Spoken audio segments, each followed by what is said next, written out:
Halo, kembali lagi bersama saya Mulia Primanta.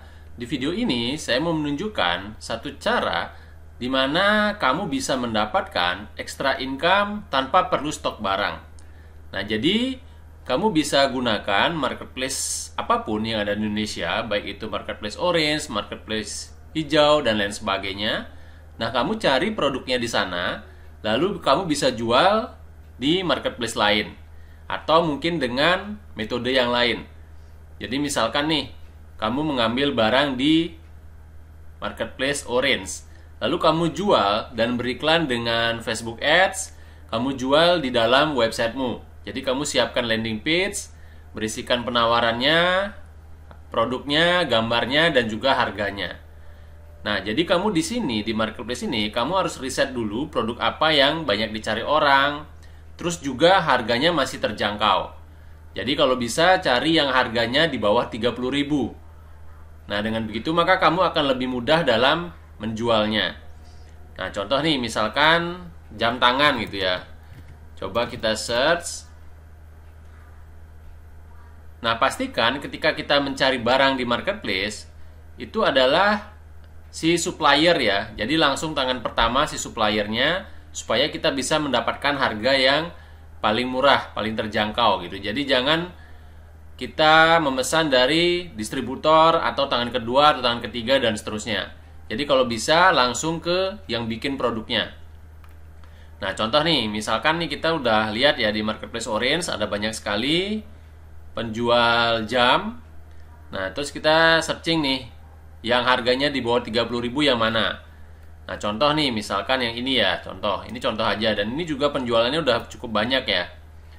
Udah 10.000, artinya penjualnya ini sangat terpercaya. Dan ini kita bisa menjual produk ini. Seperti itu. Nah, jadi contohnya nih, jam tangan pria Quicksilver Drone. Nah, kalau ini kan sudah ada mereknya ya.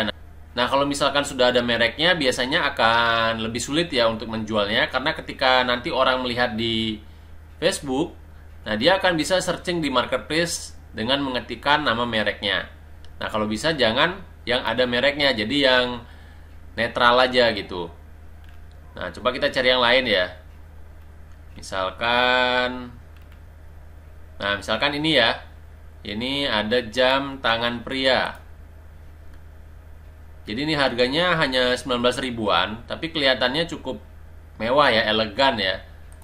Jadi ini bisa meningkatkan nilai dari produk tersebut. Jadi orang akan melihat bahwa oh, ini harganya memang wajar, misalkan kita jual di harga 100 ribuan seperti itu. Nah, apalagi ini penjualnya sudah mendapatkan penjualan yang cukup banyak ya, dan ratingnya juga bagus. Jadi ini bisa menjadi salah satu tempat buat kita mendapatkan produk seperti itu. Tinggal nanti kita pastikan apakah penjualnya ini memang dia langsung produksi atau bukan, seperti itu. Jadi nanti kita tinggal chat ya. Nah, jadi ini ya, ini bisa jadi salah satu pilihan dan kita jualnya di tempat lain. Nah, ini kalau misalkan kita udah dapat ya, nah ini kan nggak ada nama brandnya ya, nggak ada nama mereknya. Jadi ini hanya jam tangan wanita mutiara, dan kelihatannya juga bagus, agak premium ya kelihatannya. Nah, jadi kita bisa jual ya.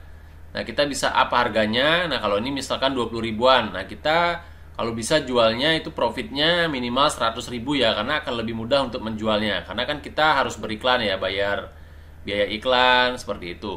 Jadi untuk amannya kita harus set supaya profitnya minimal 100 ribu. Nah, jadi begitu ya caranya teman-teman untuk melakukan riset produk. Jadi teman-teman bisa gunakan marketplace yang ada di Indonesia untuk mendapatkan produk.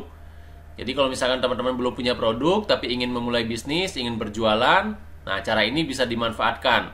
Jadi teman-teman hanya memindahkan tempatnya. Jadi dari marketplace satu kita jual ke marketplace lain. Seperti halnya kalau misalkan kita impor barang, itu kan kita belinya dari luar negeri, kita jual di Indonesia. Atau mungkin kita belinya di luar kota, kita jualnya di dalam kota, tempat kita tinggal. Nah, ini kurang lebih mirip konsepnya, hanya saja ini marketplace ya. Jadi kita bisa ambil dari supplier yang ada di marketplace, lalu kita jual di platform yang lain. Jadi kurang lebih seperti itu ya kerangka berpikirnya. Mudah-mudahan bermanfaat. Sampai jumpa di video-video berikutnya.